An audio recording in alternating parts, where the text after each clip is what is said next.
નમસ્કાર દર્શક મિત્રો, આપ નિહાળી રહ્યા છો એસ લાઈવ ન્યૂઝ બુલેટિન। રાખીએ અત્યાર સુધીના મુખ્ય સમાચારો પર। પુનાની અરેડા જેલમાંથી છૂટ્યો અભિનેતા Sanjay Dutt.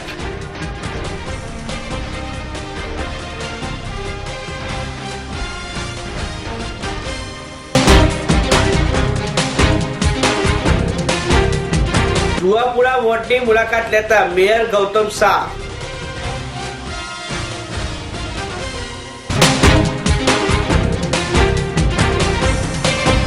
પવન્સ HB institute of communication and મેનેજમેન્ટનો 47મો ભવ્ય પદવીદાન સમારોહ યોજાયો।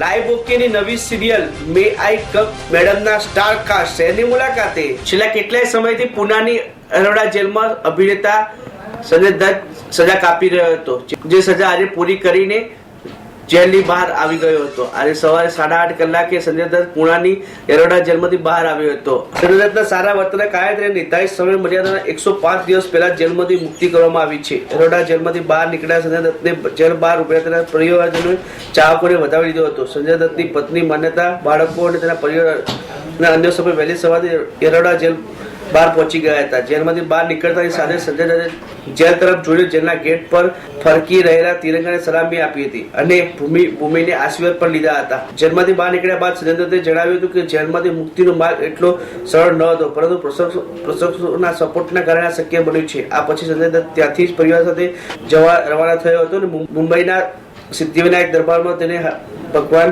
ગણપતિના દર્શન કર્યા હતા। ત્યારબાદ મરીન લાઇટના બડા કબ્રસ્તાન ખાતે આવેલી નગરની કબર જઈને ફૂલ ચડાવ્યા હતા।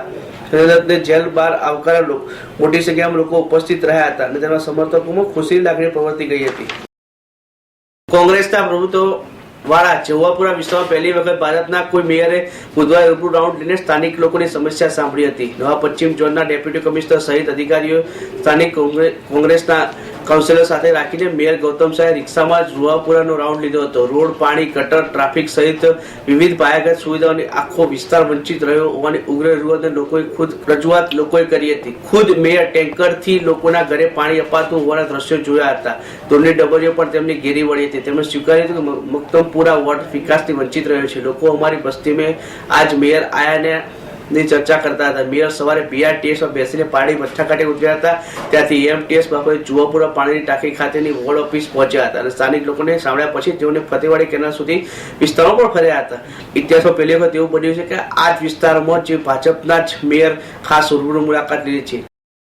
1967માં શરૂ થયેલા ભારતીય વિદ્યા ભવનના HB institute of communication and મેનેજમેન્ટનો 47મો પદવીદાન સમારોહ ગઈકાલે યોજાઈ ગયો, જેમાં પત્રકારત્વ અને મેનેજમેન્ટ જેવા ડિપ્લોમા કોર્સના 150 વિદ્યાર્થીઓને પદવી એનાયત કરવામાં આવી હતી। કોન્વોકેશનના વિદ્યાર્થીઓ મોટિવેશનલ સ્પીચ આપવા માટે ગુજરાતના રાજ્યપાલ ઓપી કોહલી ખાસ ઉપસ્થિત રહ્યા હતા અને business management, industry relation and personal management, international trade management, પત્રકારત્વ જેવા કોર્સમાં અભ્યાસ કરતા 12 રેન્કર સ્ટુડન્ટને રાજ્યપાલના હસ્તે સિલ્વર અને ગોલ્ડન મેડલથી સન્માનિત કરવામાં આવ્યા હતા।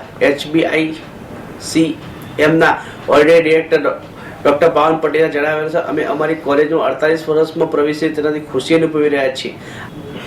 આ સંસ્થામાં 47મો કોન્વોકેશન સેરેમની પ્રસંગે ભારતીય વિદ્યાભવન અમદાવાદ સ્થાપિત થયાના 50 વર્ષ પૂરા થયા એ પ્રસંગે અમે અત્યંત ભાગ્યશાળી છીએ। અમારા વિદ્યાર્થીઓને આશીષ આપવા માટે રાજ્યપાલ ઓપી કોહલી ખાસ ઉપસ્થિત રહ્યા હતા। મને આ ગોલ્ડન જ્યુબિલી સેલિબ્રેશન ઘોષણા કરતા પણ આનંદ થાય છે। પવન્સની યોજના છે કે સમગ્ર બિલ્ડિંગને સંપૂર્ણપણે નવું સ્વરૂપ આપવામાં આવે। પવન્સને અમે ફૂલ ટાઈમ MBA અભ્યાસ આગામી હોસ્પિટાલિટી મેનેજમેન્ટ વગેરે શરૂ કરવામાં આવશે। ધોરણ 12 પછી કેટલાક કોર્સિસ જેમ કે agriculture management, social media management, photography વગેરે પણ શરૂ કરવામાં આવી રહ્યા છે। અમે વિદ્યાર્થીઓ તેમણે પસંદ કરેલા અભ્યાસક્રમો તેઓ શૈક્ષણિક અનુભવો પરિપૂર્ણ થાય છે। આ પ્રકારની કોલેજમાં અમારી કોલેજમાં ગુજરાતી એવી કોલેજ છે કે જેમાં 11 વિવિધ અભ્યાસક્રમો ચલાવવામાં આવે છે। અમારા અભ્યાસક્રમો એ રીતે તૈયાર કર્યા છે કે જેઓ કામ કરી રહ્યા છે તેની પોતાની કરિયરમાં વધુ ઉજ્જવળ તકો છે।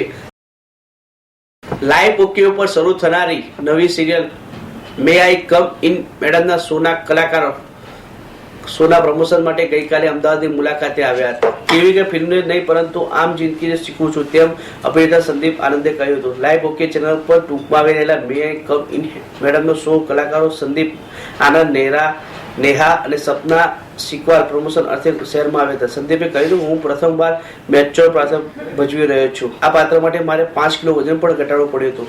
આંખોમાં લેન્સ પણ પહેરવા પડ્યા હતા. તેમજ 6 મહિનામાં અગાઉ મળેલી સ્ક્રિપ્ટને સહારે બોલવામાં બદલાવ પણ લાવવો પડ્યો હતો. એક સવારના જવાબમાં તેણે જણાવ્યું, હું ટીવી કે ફિલ્મો જોઈને તેમાં કામ કરીને કશું શીખતો નથી. આમ જિંદગીમાંથી શીખું છું. મારા માટે જિંદગી ટીચર છે. નેહાએ કહ્યું હતું કે બોસનું કેરેક્ટર ચેલેન્જિંગ હતું. આમ પણ કોમેડી પાત્ર ભજવું છું એટલે ચેલેન્જિંગ તો હોય જ. રિયલ લાઈફમાં સ્ટ્રેસ હોય ત્યારે ખુલ્લા મનથી હસવા માનું છું. સપનાએ કહ્યું હતું કે દાંડિયા અને ગુજરાતી ખમણ મને ખૂબ જ પસંદ છે. પુરુષોના દિમાગમાં ચાલતી મહિલાઓ બાબતેની ઈચ્છા કલ્પનાની આ વાત છે.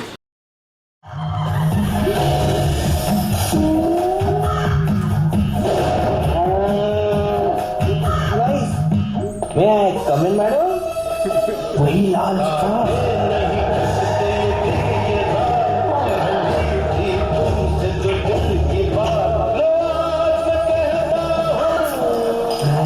वाव!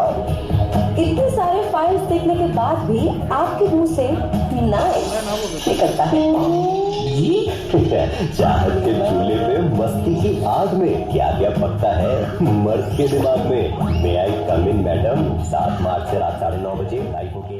તો મિત્રો આ હતા અત્યાર સુધીના મુખ્ય સમાચારો. સમાચારની ખાસ ગતિવિધિ માટે આપ નિહાળતા રહો એસ લાઈવ ન્યૂઝ બુલેટિન. નમસ્કાર.